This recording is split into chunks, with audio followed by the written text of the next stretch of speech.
What's going on, ladies and gentlemen? Welcome back to another video by yours truly. It's a bit of a weird timeline here. You're going to be receiving this video first, but it's actually the third video I've made today. I made the Boot Hill video first, explaining that I just got back into town after hanging out with Tech and Volk. You're going to get that video later though. And so you're probably thinking, why isn't Smack catching us up since he's got back in town? I did. It's in a future video, guys. All right, I went through the future to tell you about it. You'll see it later on. Anyways, I'm going to be talking about Robin. I want to do my discussion with her since I was out of town and I didn't get a chance to talk about any of this stuff in the usual routine that I normally do when characters are revealed with their kids. I want to do that now. And Robin is going to be an incredibly powerful Harmony support. And I want to talk about the things that I've learned about her kit based off of what I can share. And then once the creator server people upload their content on her, I'm sure it's right around the corner, I'm going to follow up and react to that stuff and then provide even more insight, and we'll just learn together. But for now, let's talk about Robin. I'm going to go ahead and tell you, if you have follow-up compositions like Dr. Ratio, you own Topaz, you own Himiko, you own Blade, you own Clara, the follow-up units, y'all know I'm not going to go over here and name through all of them. But basically, these kind of units need Robin. Robin is going to be absolutely insane with these units, Aventurine as well, primarily because when she pops her ult, whenever anybody attacks, period, she doesn't follow up. Let's be correct here. She deals damage on top of their damage. And that means however many times people are going, her damage is going to obviously increase because there's no cap on it. It's not like, oh, she can only do this 3 times this turn or something. She's just going to be popping off. So it won't be groundbreaking damage. It's not like she's going to be doing 30K on top of your damage. It's going to be probably closer to like 10 to 15K on top of damage. But imagine this. Imagine like Topaz and Ratio with Aventurine. Imagine they all go a matter of maybe 13 attacks in total, right? Topaz follow up, then Numby follows up, Dr. Ratio follow up, then he follows up again. Or I'm sorry, he skills and then follows up, and then he pops ult, and then Aventurine triggers his like little make it rain shit, and then they follow up more. That's a lot of attacks in a single cycle. And she's doing a hit on top of their hit every single time. So let's just say it's like 10K, right? If you did 13 frames of attacks, that's 130,000 damage from Robin. And that's what I call true chip damage, which will boost the value of Aventurine because he's going to be triggering those follow-up attacks, and she's going to be doing damage on top of that, which in a way indirectly increases Aventurine's damage, right? So Robin's going to be huge for Aventurine, but she's also going to be huge for anybody who can manipulate turns and attack a bunch of times. But Smack, what about her value outside of follow-up compositions? Is she still going to be insane, or does she fall off a cliff? Should I skip her? I'm going to be honest here. There's not a lot of mechanisms in the game that trump action value advancement. You definitely ain't trumping team-wide action value advancement. You take all the other stuff and throw it in the trash. Team-wide action value advancement is just insane, guys. I don't know how else to spin that. It's not just insane for follow-up comps. It's insane for every damn body, with the exception of units that have buffs run out based off when their turn comes up. Case in point, Queen May.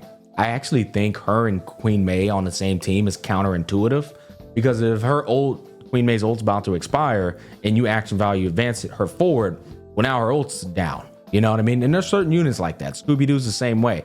She comes up, now you got to reproc her heal, depending on, the sustainability of the team. But there's certain units, even down the road, where that can be counterintuitive. That is a weakness that is worth pointing out. She also doesn't inflict any debuffs. That can be a weakness for, I don't know, Acheron. However, you can just fix it by advancing the whole damn team forward, and the other 2 units on the team will just inflict those debuffs. So I think her sustainless comp value is going to be meta. And I think her comp with a sustain on it is still going to be meta. I think she's outperforming, and I can't believe my goddamn mouth, I think she's outperforming Queen May, not in its entirety. Don't get it twisted. Queen May is still going to be god tier. I think they're going to be right here. But in certain comps, Robin's outperforming her. And then there's this fork in the road that's occurring where I think break effect is going to make itself prevalent, and it's going to need Queen May. And I think this is a good thing, because right now you're fighting on both sides, trying to like use your Queen May. Like, God damn, I want to use my Queen May on both sides. While the solution to that problem is going to be picking up a Robin. She's now going to make you feel confident in not running Queen May on that comp, because she's actually going to outperform her on that comp. That comp being some follow-up comp that you want to run. Or if you run Acheron, Pella, Silverwolf, and you're a sweaty player, you can put Robin on that team, and now finally your Pella and Silverwolf may be able to go a 4th time. And that's insane for Acheron, because that's extra buffs and extra ults, which means an extra ult for Acheron. Then Acheron herself goes an extra time. You see what I'm saying? This shit gets insane. But Boot Hill is going to be one of the newer units coming out that doesn't need Robin. Now, can he function with Robin? Absolutely. But his best in slot is absolutely going to be Queen May. Black Swan and Kafka still going to need Queen May. Now, I think you could actually, they're going to be about right here in terms of, should I run Queen May or Robin? Don't get it twisted, that action value advancement to both Kafka and Swan, that's higher epiphany stacks, that's more Kafka triggers on the dots. I can see both of them functioning and outperforming one another depending on the circumstance. They got a thick ass shield, probably Queen May. They don't, probably Robin. But running them both on the same team, I'm not gonna say it's not gonna work, because this is all really theoretical, right? I don't have access to the server. I think Queen May could be of use if you run her very fast. She goes 3 times, then goes a 4th time. Then you don't have to worry about hostaging her ult thanks to the action value advancement. But I think we're entering a phase where we might be identifying Queen May with break effect, and then Robin is now going to be that new character you're going to use for compositions that are doing follow-up or just excel off of action value advancement, which is honestly majorly all compositions. It's an interesting combo. You can see where it's going. I know what you're thinking. You're like, oh my God, Smack, are you telling me that Robin's better than Queen May?